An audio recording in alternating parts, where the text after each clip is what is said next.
આજકાલ ફેમસ કોને કહેવાય? 20 વર્ષ પહેલા પૂછ્યું હોત તો જવાબ મળત ફિલ્મો, ટીવી, બસ. પણ આજે આખી ગેમ જ બદલાઈ ગઈ છે અને એનું સેન્ટર પોઈન્ટ છે યુટ્યુબ. તો ચાલો જોઈએ કે આ યુટ્યુબની દુનિયાના અસલી મહારથીઓ કોણ છે.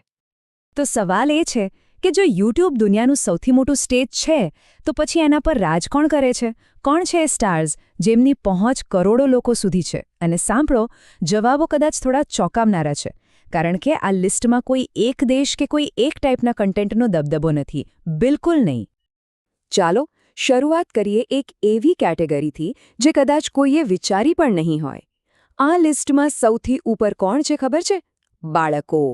જી હા, આ નાના સુપરસ્ટાર્સ સાબિત કરે છે કે કિડ્સ એન્ટરટેનમેન્ટ હવે કોઈ નાની વાત નથી, એ એક ગ્લોબલ પાવરહાઉસ બની ગયું છે. સ્ક્રીન પર જુઓ આ બે નામો, વ્લાડ એન્ડ નિકી અને લાઇક નાસ્ત્યા. આ બંને ચેનલો બાળકોની દુનિયાના સાચા સુપરસ્ટાર્સ છે.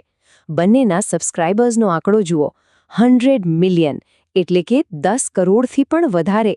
એમના વિડીયોઝ હોય છે એકદમ સિમ્પલ, કલરફુલ અને રમૂજી, અને આ જ વસ્તુ દુનિયાભરના બાળકોને એમની તરફ ખેંચે છે. હવે આ નંબર જુઓ, 210 મિલિયનથી પણ વધારે. આ તો વિચારમાં પણ ના આવે એવો આંકડો છે. અને યાદ રાખજો, આ ફક્ત એ બે ચેનલોના ભેગા થઈને સબસ્ક્રાઇબર્સ છે. આના પરથી જ ખબર પડે કે યુટ્યુબ પર કિડ્સ કન્ટેન્ટનું માર્કેટ કેટલું મોટું અને પાવરફુલ છે. આ એક એવી ઓડિયન્સ છે જેને હવે કોઈ ઇગ્નોર કરી જ ન શકે. સારું, તો કિડ્સ એન્ટરટેનમેન્ટની વાત તો થઈ. હવે જઈએ યુટ્યુબના એક એવા પિલર તરફ જેણે આ પ્લેટફોર્મને શરૂઆતથી જ મજબૂત બનાવ્યો છે.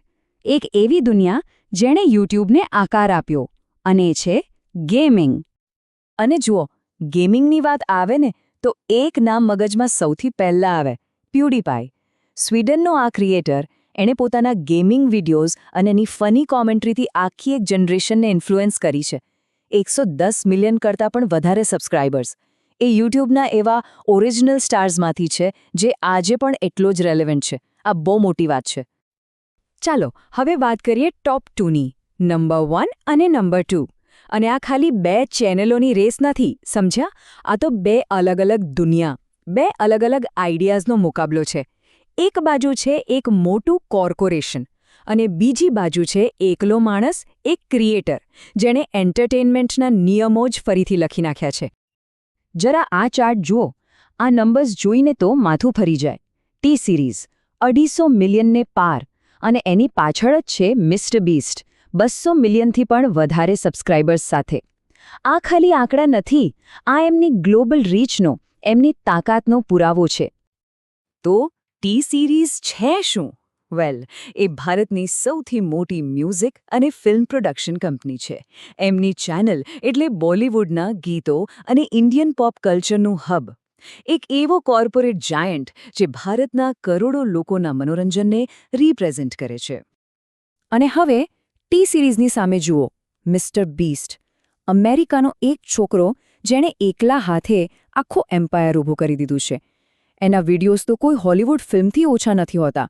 જબરદસ્ત ચેલેન્જ, લાખો કરોડો રૂપિયાના ગિવઅવે, બધું જ મોટા સ્કેલ પર. એ એક પરફેક્ટ એક્ઝામ્પલ છે કે એક વ્યક્તિ, એક ઇન્ડિવિજ્યુઅલ બ્રાન્ડ કેટલી પાવરફુલ હોઈ શકે છે. તો અત્યાર સુધી આપણે શું જોયું?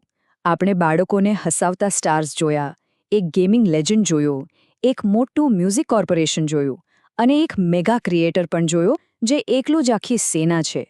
તો આ બધું ભેગું થઈને આપણને શું કહે છે યુટ્યુબ વિશે અને આજના એન્ટરટેનમેન્ટની દુનિયા વિશે? આ ટેબલ જુઓ, આખી વાતનો સાર અહીંયા છે. ટોપ પર છે ટી સિરીઝ અને મિસ્ટર બીસ્ટ.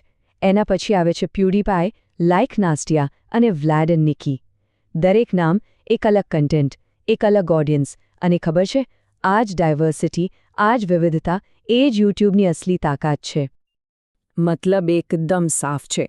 યુટ્યુબ પર સફળ થવા માટે કોઈ એક ફિક્સ્ડ ફોર્મ્યુલા નથી, જરાય નહીં. આ એક એવું પ્લેટફોર્મ છે જ્યાં બોલિવૂડનું ગીત પણ ચાલે છે અને ગેમિંગ પણ, બાળકોના રમકડા પણ ચાલે છે અને કરોડો રૂપિયાના સ્ટન્ટ પણ. બધા માટે જગ્યા છે. અહીંયા તો બસ એક જ રાજા છે, ઓડિયન્સ. એમને જે ગમ્યું એ હિટ.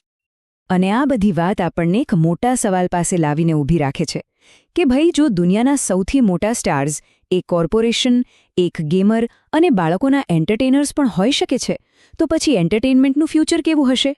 શું એવું બનશે કે ભવિષ્યના સુપરસ્ટાર્સ આપણને ટીવી કે ફિલ્મોમાં નહીં પણ આવા જ અલગ અલગ ઓનલાઈન ક્રિએટર્સમાંથી મળશે? આ સવાલ પર વિચારવા જેવું છે ખરું ને?